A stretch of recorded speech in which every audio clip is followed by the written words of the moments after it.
Assalamualaikum warahmatullahi wabarakatuh. Bertemu kembali dengan channel Ibrah Fatih. Pada video kali ini kita akan berdiskusi tentang akhir dari Pulau Jawa, di mana banyak yang beranggapan bahwa Pulau Jawa ini merupakan pusat daripada Nusantara atau Indonesia. Bahkan ada sebagian masyarakat yang mengkultuskan bahwa Jawa adalah center line atau pusat dari jagat raya ini. Pusat dari Nusantara adalah Jawa, kurang begitu. Kemudian ada yang beranggapan bahwa pusat peradaban dunia ini salah satunya adalah Jawa, Indonesia atau Nusantara. Sedangkan pusatnya Nusantara adalah Jawa. Itu ada mitos yang mengatakan seperti itu.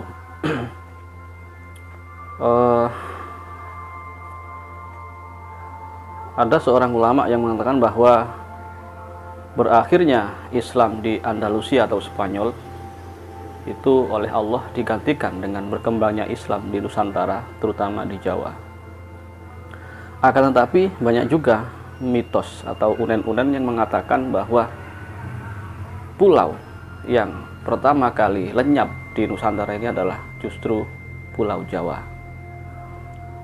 Yang pertama, seperti yang didawuhkan oleh Mbah Kiai Husain Ilyas Mojokerto, Jawa Timur, bahwa dulu ketika Syekh Subakir menaklukkan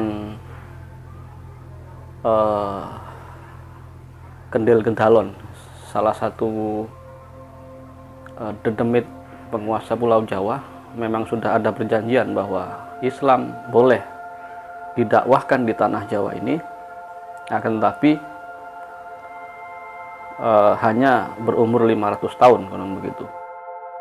Setelah 500 tahun, maka Kendil Gendalon akan menagih janjinya. Jawa itu akan kembali dinon-muslimkan seperti sedia kala. Itu mitos yang beredar di masyarakat, terutama di kalangan praktisi kejawen dan ahli ilmu hikmah. Dan kalau kita amati, sepertinya ini ada benarnya juga, karena akhir-akhir ini masyarakat Jawa sepertinya sedang kembali melestarikan ilmu kejawaannya atau ilmu kejawen, yang mana kadang-kadang ilmu kejawen itu ada sebagian yang bertentangan dengan Islam. Wallahu a'lam bishawab. Memang ada kejawen Islam, itu ada, kemudian ada yang kejawen murni, itu ada. Itu yang pertama, mitosnya atau unen-unen para sesepuh dulu bahwa Jawa ini akan kembali di non-muslimkan, seperti di mayoritas non-muslimkan seperti sebelum datangnya Syekh Subakir dan Wali Songo. Yang kedua, masih juga bersangkut paut dengan Kendil Gendalon. Ketika Syekh Subakir menumbali tanah Jawa ini, ditumbali itu bukan seperti yang kita pahami selama ini, bahwa yang dinamakan tumbal tanah Jawa ini justru manusia hidup, yaitu para zuriyah Rasulullah, para habaib yang sebagian besar bermukim di tanah Jawa pesisir utara, sehingga terjadilah keseimbangan tanah Jawa ini. Seandainya tidak ada para tumbal dalam tanda kutip, para habaib itu, maka tanah Jawa akan miring ke selatan. Dalam khasanah Jawa, tanah yang miring ke selatan itu angker. Kelak, menurut Mbah Husain Ilyas, tanah Jawa ini akan kembali angker jika para habaib sudah banyak yang wafat, dan jika sudah miring ke selatan lagi, maka angker dan penduduk Jawa akan perlahan-lahan meninggalkan Jawa. Yang ketiga, ada unen-unen para sesepuh Jawa dulu bahwa kelak Jawa akan berperang dengan Cina atau Tiongkok. Ini masih menjadi penafsiran, apakah berperang dengan negara RRC atau berperang antar etnik. Mbah-mbah kita dulu pernah berkata bahwa Cino perang karo Jawa, Cino kari sajodo, Jawa kari separuh begitu. Cina akan berperang dengan Jawa, Cina akan tinggal satu sejodoh, satu sepasang laki perempuan, dan Jawa akan tinggal separuh. Itu unen-unen atau mitos, dan biasanya apa yang disampaikan oleh atau diramalkan oleh sesepuh kita itu biasanya bisa terbukti. Yang keempat, konon tanah Jawa ini akan terbelah menjadi dua.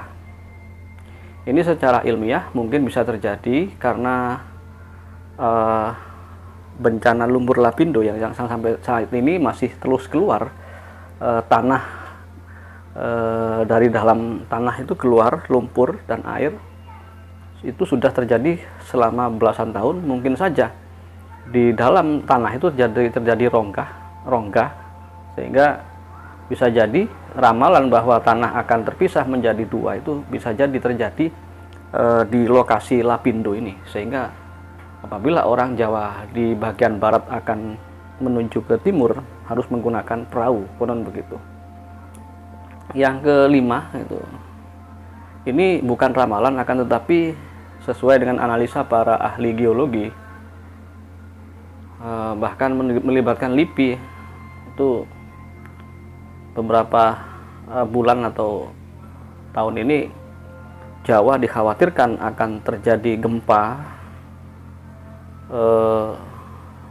7-8 skala Richter, dan itu akan menimbulkan tsunami setinggi 30 meter lebih. Untungnya menurut analisa tersebut ini terjadi di pesisir selatan Jawa, sehingga seandainya tsunami itu terjadi maka akan lebih sedikit wilayah yang terkena tsunami, karena kita tahu bahwa di bagian selatan Jawa ini rata-rata dipagari oleh gunung. Tapi di Jawa bagian timur seperti Lumajang, atau bagian barat atau bagian tengah seperti Jogja dan Jawa Barat, itu apabila terjadi gempa tidak ada gunungnya, sehingga bisa terjadi gempa tsunami 30 meter. Naudzubillah min dzalik. Kemudian juga yang kelima itu, ini juga menurut analisa para pakar klimatologi dan geofisika ya, bahwa 40 tahun lagi Jawa ini akan kehabisan air tanah, akan kehabisan sumber air atau mata air, karena kita tahu hutan-hutan dan gunung-gunung yang ada di Jawa ini sudah hampir semuanya habis oleh pembalakan liar dan penggalian atau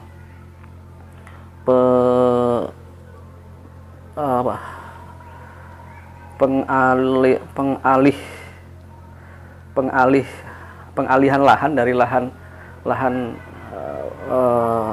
perhutanan, kehutanan menjadi lahan pertanian, kemudian menjadi pemukiman. Kita tahu bahwa Jawa merupakan pulau yang terpadat penduduknya, sehingga bisa jadi konsumsi air yang berlebih itu bisa menyebabkan air tanah di Jawa menghabis. Jika itu terjadi, maka